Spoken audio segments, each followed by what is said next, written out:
Yo, it's me, it's the SCOTT, and I'm back with another finale review. I recently reviewed the series finale for Two and a Half Men. Now that's done. It's time to review another big sitcom finale. One that had a better reception, and that is Friends. Friends lasted on the air from 1994 to 2004. 10 years. And sometimes you can say the shows that last that long, that weren't meant to last that long, suffer from stretching plot lines. Yes and no. The one stretched plot line throughout Friends was the will they won't they between Ross and Rachel. Some might say stretched a little too far. However, for the last 4 or so seasons, that was kind of dropped until the last season.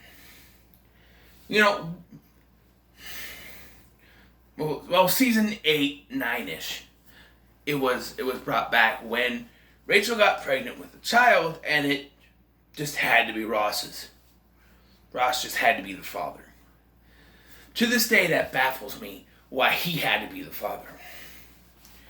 Could have been Tag, who she was dating at the time, but no, it has to be Ross because we have to pay that off. And from that moment, you knew where this story was going.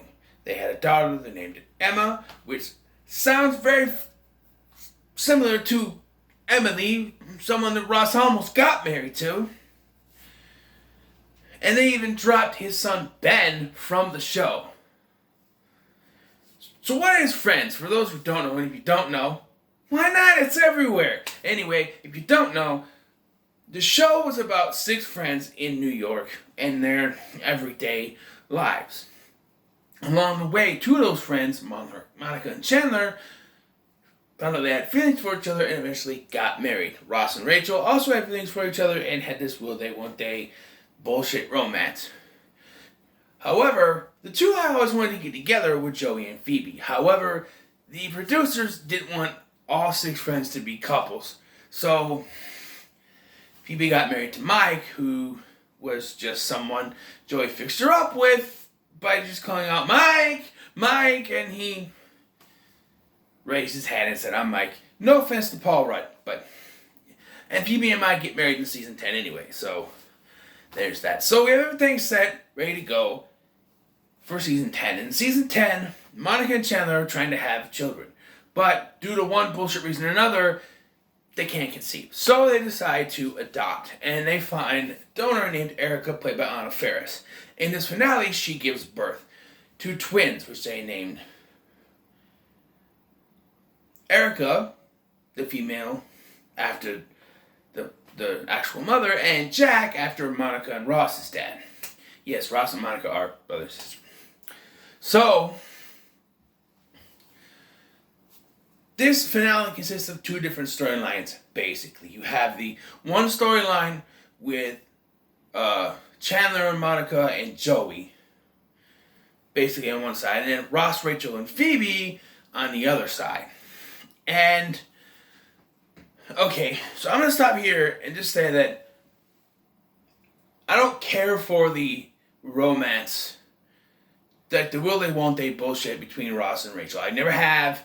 I think it goes on too long, and I'm on Ross's side with this whole thing. They were on a break! And Rachel was a bitch. I'm sorry, she was. The whole reason they broke up to begin with was because she decided her work was more important than her relationship with Ross. And they ended up breaking up. Yes, Ross was jealous of Mark. Possibly substantial. As, right after they were, started going on a break, she started hanging out. She hung out with Mark right away, although I think he sort of pushed that on her, but anyway. And yes, Ross slept with someone, but you're forgetting the most important part. He was drunk, and therefore not in control of his actions. And he thought they were on a break, so therefore it could be dismissible. But Rachel, being the bitch that she was, blamed it all on Ross. Even going so far that when they were about to get back together in the season 5 premiere, she drew up a front and back 8-page letter for Ross to basically take the blame and say everything in their past was his fault. which, no, wasn't all his fault. But anyway, the finale basically focuses on this, with Ross coming to the realization that after sleeping with Rachel again, he has feelings for her. And so Phoebe takes him all over New York to get to the airport. They go to the wrong airport, then they go to the right airport, but he tells her, "I love you," and she still gets on the plane.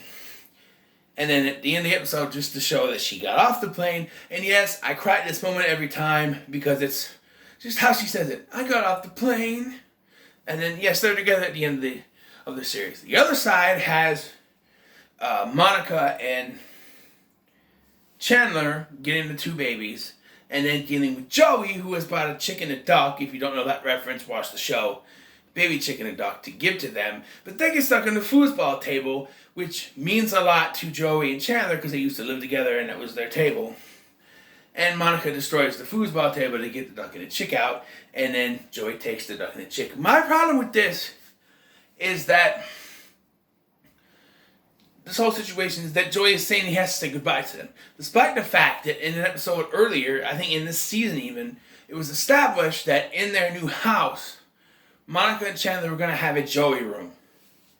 So, in my eyes, that meant Joey was moving with them. Whether it was for him to stay when he was around or what, but to me, that meant he was moving with them.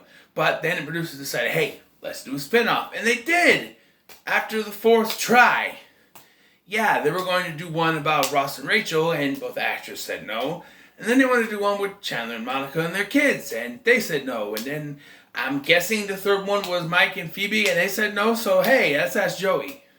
You know, hey, Matt LeBlanc's not doing anything. He can have a spinoff the last 2 seasons, and was okay, I think. But yeah, and the finale ends with all them saying they're going to go have coffee, to which Chandler makes a joke. Where? Even though they had always. There's also another, gone to Central Park, but there's also another joke with the keys. They all have a key to the door that's never locked, except for maybe once at a Thanksgiving. And there's a couple of times it's not that, I guess. But yeah, the finale is not a bad one. It's much better than 2.5 Men's finale. But yeah, the fact that Ross and Rachel are together at the end of the show shows you that it was the end game, but the fact that the show ran for 10 seasons stunted that. If they had gone 5 seasons, I think maybe they would be able to do a substantial story. I think they got them together too soon.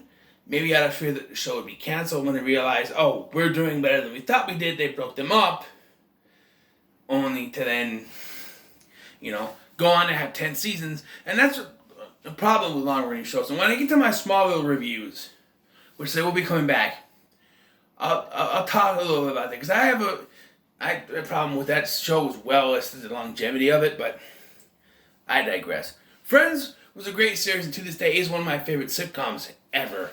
The finale is not bad at all. I think it's pretty good. But for someone like me who doesn't care for the Ross and Rachel part of it, part of the show, where they want their stuff, it just kind of there. Yes, I do cry. Okay, I'm a beach. Okay, I'm a beach. Call me Beach. Say, hey, Beach. I'm a bitch, okay? But I cried at that part. It's just how Jennifer Aniston delivers a line. I got off the plane. And, yeah. But, so what are your thoughts on the Friends series finale? Let me know in the comments below. Make sure to like, share, and subscribe. Thanks for watching. I've been Scotty. See you in the next one.